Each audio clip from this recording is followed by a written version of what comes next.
வணக்கம். பாலன் த பாய். ஆக்சுவலாக இந்த படத்தை பற்றி சினி இண்டஸ்ட்ரியே பேசிக்கிட்டு இருக்கு. பட் யாராவது ஒரு காமனாக நமக்கு தெரிஞ்சவங்ககிட்ட ஃப்ரெண்ட்ஸுக்கிட்ட யார்கிட்டயாவது போய் கேட்டால் அந்த படம் தெரிலன்றாங்க. என்ன பண்ணுறது?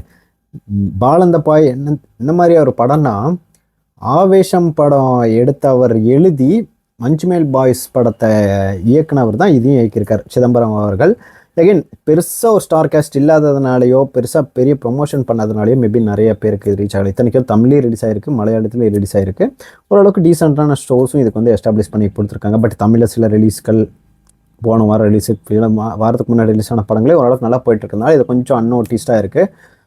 தேட்டர்லையும் ஓரளவுக்கு தான் கூட்டம் இருந்தது. மேபி இது அடுத்த வர நாட்களில் கிளிக் ஆகி போகக்கூடிய இருக்குது. பட் கமர்ஷியல் எலமெண்ட் கொஞ்சம் கம்மியாக தான் இருந்தது. மேபி அதனால் அப்படியே கூட போயிருதுக்கான வாய்ப்புகளும் இருக்குது. ஏன்னா நிறைய பேர் டேரக்டர்ஸ் ஆகட்டும், சினி கிரிட்டிக்ஸ் எல்லாமே இந்த படத்தை ரொம்ப பாராட்டியிருந்தாங்க. நிறைய பேருக்கு இது ஒர்க் அவுட் ஆகலைன்னு சொல்லியிருக்காங்க. சரி, இந்த படத்தோட கதை என்னன்னு பார்த்துடலாம்.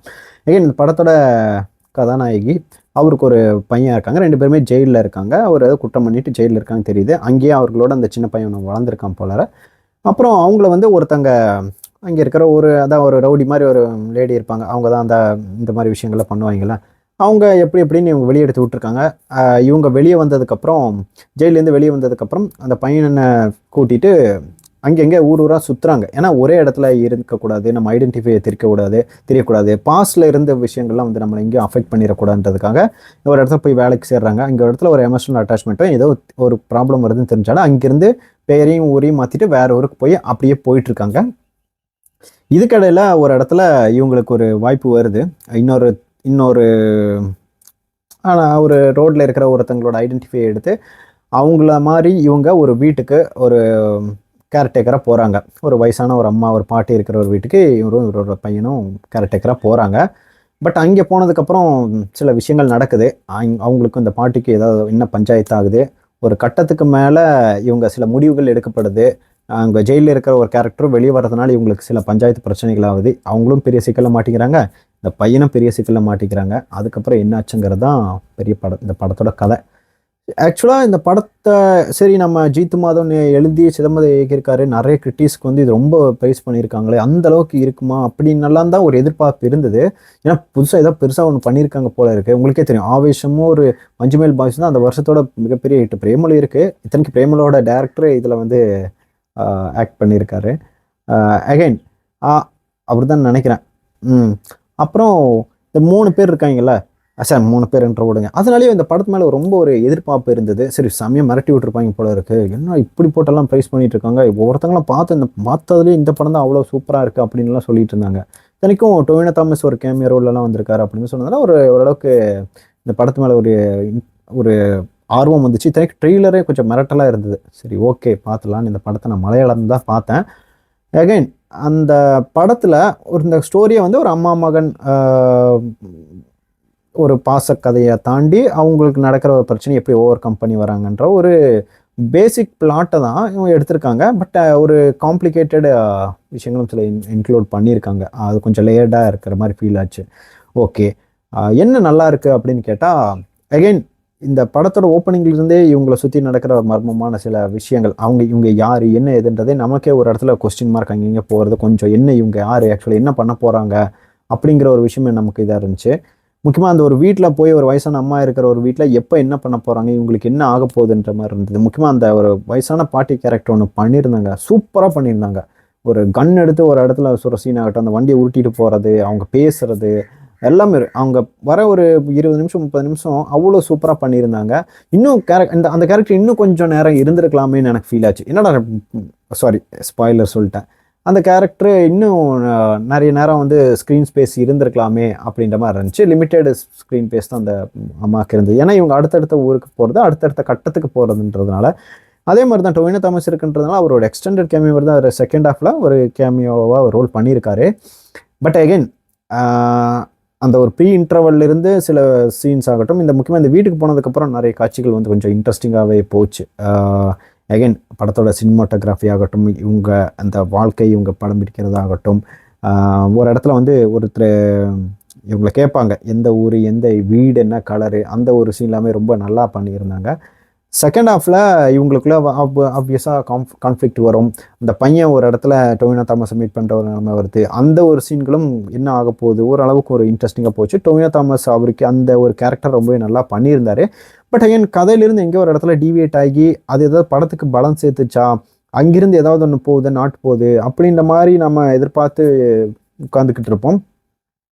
அதுக்கு முன்னாடி ஒரு போலீஸ் ஸ்டேஷன் ஒரு சீன் வரும். அதுவும் ரொம்பவே ஓரளவுக்கு நல்லாவே என்கேஜிங்காக இருந்தது. இது எல்லாத்தையும் தாண்டி கடைசி 1 மணி நேரத்தில் சில காட்சிகள்லாம் வரும். அதில் ஒவ்வொன்றும் அன்வான்டாக அன்ரிலேட்டடாக ஃபீல் ஆனாலும் ஒரு கிளைமேக்ஸ் ஒரு ட்விஸ்ட் ஒன்று வச்சுருக்காங்க. ஆக்சுவலாக நான் ஒரு கட்டத்துக்கு மேலே இந்த படத்தோட ட்விஸ்ட்டை ப்ரெடிக்ட் பண்ணிட்டேன் அப்படின்னு தான் நினச்சிட்டு இருந்தேன். பட் இல்லை, இவங்க கிளைமேக்ஸில் வேற ஒரு ட்விஸ்ட் ஒன்று வச்சுருந்தாங்க. அது உண்மையாகவே என்னை இம்ப்ரெஸ் பண்ணிடுச்சுன்னு தான் சொல்லுவேன். ஏன்னா ஒரு கட்டத்துக்கு மேலே ஒரு ஃபர்ஸ்ட் ஹாஃப் ஓகே நல்லா இருக்கியா அப்படின்ற மாதிரி தான் ஃபீல் ஆச்சு. இவங்க மேக்கிங் வைஸ் ஆகட்டும், கேரக்டர் பர்ஃபார்மன்ஸ் இதெல்லாமே ரொம்ப நல்லா இருக்குது. ஓகேவா, முக்கியமாக அந்த வயசான ஆகட்டும், இவங்க வீட்டில் என்ன பண்ண போகிறாங்கன்ற அந்த ஒரு போகிற இதெல்லாம் நல்லா தான் இருந்தது. பட்டு செகண்ட் ஹாஃபில் ஒரு கட்டத்துக்கு மேலே என்ன இவங்க சொன்ன அளவுக்கு எங்கேயுமே எனக்கு இந்த படம் ஒன்றும் போகலையே அப்படிங்கிற மாதிரி ஒரு கட்டத்துக்கு மேலே ஃபீல் ஆக ஆரம்பிச்சது. என்னடா இப்படி தூக்கி போட்டு கொண்டாடிட்டு இருக்கிற அளவுக்கு நீங்கள் என்ன இந்த படத்தில் வச்சுருக்கீங்க அப்படிங்கிற மாதிரி இருக்கிறப்போ கிளைமேக்ஸ் கடைசி ஒரு 20-30 நிமிஷம் இவங்க ஒரு ஒரு விஷயம் பண்ணுறாங்க. இத்தனை கிளைமேக்ஸை இது இப்போ வரக்கூடிய சில த்ரில்லர் படங்களால் கிளைமேக்ஸ்க்கே ஒருத்தான ஒரு பிளாட் ட்விஸ்ட் ஒன்று வச்சு இது பண்ணுவாங்களா, அந்த மாதிரி ஒரு கிளைமேக்ஸில் ஒரு ட்விஸ்ட் வச்சுருந்தாங்க. அது ஓரளவுக்கு எனக்கு பிடிச்சிருந்தது. பட் அகெயின் அது ஏற்றுக்கும்படி நம்பகத்தன்மை இல்லைன்னாலும் எனக்கு அதை சுற்றி நிறைய கொஸ்டின்ஸ் இருந்தாலும் அந்த இடத்த கொஞ்சம் நல்லா முடிச்சிருந்தாங்க. ஓரளவுக்கு அந்த இடம் எனக்கு ஒர்க் அவுட் ஆகியிருந்தது. பட் அகெயின் ஒர்க் அவுட் ஆகலன்னு சொன்னது அவங்க அதை சுற்றி சொல்லக்கூடிய விஷயத்தை சுற்றி எனக்கு நிறைய கொஸ்டின்ஸ்லாம் இருந்தது. பட் அகெயின் டொவினோ கேரக்டர்ஸோட ஒரு ஆர்க் ஆகட்டும், அந்த கேரக்டருக்கு நடக்கக்கூடிய சில விஷயங்களாகட்டும், அதுவும் இவங்க ப்ராப்பராக சொல்லாமல் விட்டுட்டாங்கன்னு தான் நான் சொல்லுவேன். பட் அகெயின் அப்புறம் இந்த பையன் ஒரு போலீஸ் அந்த இடத்துல நிற்கிறது, ஒரு போலீஸை கூட்டு போய் வீட்டில் வைக்கிறது, அப்புறம் அந்த போலீஸ் பஞ்சாயத்து பண்ணுறது, இதெல்லாம் ஒரு மாதிரி இவங்க அதை சுற்றி வேறு வேறு இடத்துக்கு போய் வேறு மாதிரி கதைகள்லாம் இந்த மாதிரி பண்ணியிருக்கலாம். பட் அந்த மாதிரி விஷயத்துக்கு எதுக்கு போயிருந்தாங்க, அது என்ன ரீசன்றதை இன்னும் கொஞ்சம் எக்ஸ்பிளைன் பண்ணியிருந்தால் நல்லாயிருக்கும்னு எனக்கு தோணுச்சு.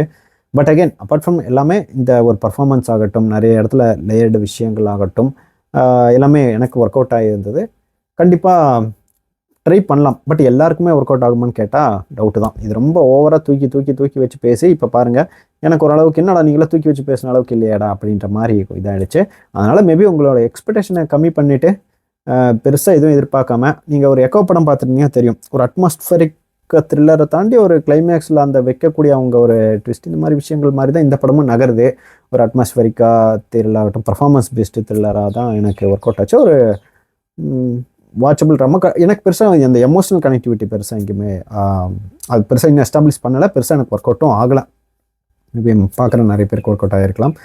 அதுதான் கொஞ்சம் இதுவாக இருந்தது. மியூசிக்கும் நல்லா இருந்தது. சுஷின் ஷியாமோட மியூசிக் நல்லா இருந்தது. சினிமாட்டோகிராஃபியும் நல்லா இருந்தது. பட் அகைன் இன்னும் கொஞ்சம் எல்லாமே இப்போ வர படங்கள் ரொம்பவே இந்த ஸ்க்ரீனை ஸ்கொயர் ஷேப்பில் கொண்டு வரேன்ட்டு எதுக்கு இப்படி பண்ணாங்க தெரியல. மாலில் பாதி ஸ்க்ரீனில் தான் இப்போ படமே ஓட்டுறாங்க. அது ஒரு கம்ப்ளைண்ட்டாக எனக்கு நிறைய படத்துக்கு இருக்குது. இப்போ ஏதோ ஒரு படத்துக்கு போனாலே எதுக்குடா இப்போ விழுத்தா தண்டி பெரிய ஸ்க்ரீன் வச்சுருக்கானுங்க, அதில் பாதி தான் படம் போடுறாங்க. அது ஒரு கம்ப்ளைண்ட்டாக தான் எனக்கு இருக்குது. கொஞ்சம் இது நீ ஒவ்வொரு ஃபார்மெட்டும் எக்ஸ்டெண்ட் பண்ணி இல்லை க்ராப் பண்ணி, அது ஃபார்மேட்டிங் ஆப்வியஸாக கஷ்டம் தான். பட் அது கொஞ்சம் பார்த்து பண்ணியிருக்கலாம். இவ்வளோ கஷ்டப்பட்டு படம் எடுக்கிறீங்க, நான் ஒரு ஃபுல் ஸ்க்ரீனில் பார்க்கலான்னு வந்தால் நீ ஸ்க்ரீனை பாதியில் தான் படம் காட்டுவேன்றது எனக்கு கொஞ்சம் எப்போவுமே நமக்கு ஒரு டிசப்பாயிண்டிங்காக தான் இருக்கும். எனக்கு அது ஒரு டிசப்பாயிண்டிங்காக இருந்தது. இன்னும் ஸ்க்ரீன் அந்த கலர் கிரேடிங்கை இன்னும் கொஞ்சம் கலர் கிரேடிங் ஆகட்டும், அந்த மூவி நான் பார்த்த தியேட்டர் அந்த விஷுவல் குவாலிட்டி கொஞ்சம் கம்மியாக இருந்ததுதான் தெரில. நிறைய இடத்துல இன்னும் கொஞ்சம் டைட்டன் விஷுவலாக கொஞ்சம் கொடுத்துருக்கலாம். மேபி ஒரு மஞ்சுமேல் பாய்ஸில் ஒரு விஷுவல்ஸ் அப்படி காமிச்சாலும் அந்த விஷுவல்ஸ் கொஞ்சம் டைட்டாக கலர் கிரேடிங் அவ்வளோ கிளாரிட்டியாக ரொம்பவே நல்லா இருந்தது. பட் இதில் கொஞ்சம் எனக்கு விஷுவல்ஸ் கொஞ்சம் டிஸ்டர்பிங்காக ஒரு குவாலிட்டி இல்லாத மாதிரி எனக்கு ஃபீல் ஆச்சு. ஒரு நான் பழைய படங்கள் பார்த்த ஒரு ஃபீல், அந்த ஒரு டவுன் கிரேட் ஆன மாதிரி ஃபீல் ஆச்சு. But again apart from all this இந்த டிஃப்ரெண்ட்டான படங்கள் பிடிக்கும். ஸ்லோ பர்ன் த்ரில்லர்லாம் நிறைய படங்கள் இருக்கும்ல, அதெல்லாம் பார்ப்பேன் நான் பொறுமையாக. எனக்கு ரொம்பவே பிடிக்கும் அந்த அவார்ட் படங்கள், இந்த மாதிரி விஷயங்கள்லாம் பிடிக்கும் அப்படின்னு கேட்டால் கண்டிப்பாக நீங்கள் ட்ரை பண்ணி பார்க்கலாம். முக்கியமாக அந்த ஃபர்சானா பலத்திங்கள் அவங்களோட பர்ஃபார்மன்ஸ் ஆகட்டும், அப்புறம் அந்த பசங்க ஆதிசேஷன், முக்கியமாக செகண்ட் ஹாஃபில் முகமது ஜினான் அவங்களோட பர்ஃபார்மன்ஸ் நல்லா இருந்தது. டொவினோவும் நல்லா பண்ணியிருந்தார். பட் அகைன் கதைக்கு பெருசாக கான்ட்ரிபியூட் பண்ணாலும் அவருடைய அந்த ஒரு ட்ராக் ஓரளவுக்கு ஒர்க் அவுட் ஆச்சு அப்படின்னு சொல்லுவேன். அகைன் இதுதான் இந்த படத்தோட டிஸ்கஷன். இன்கேஸ் இந்த படம் நீங்கள் ஆல்ரெடி பார்த்துட்டீங்களா, உங்களுக்கு ஒர்க் அவுட் ஆச்சா இல்லையான்னு சொல்லுங்கள். நான் இங்கே மலையாளத்துலாம் பார்த்தேன், தமிழ்லையும் அவைலபிளாக இருக்குது, ட்ரை பண்ணி பாருங்கள். தேங்க்யூ.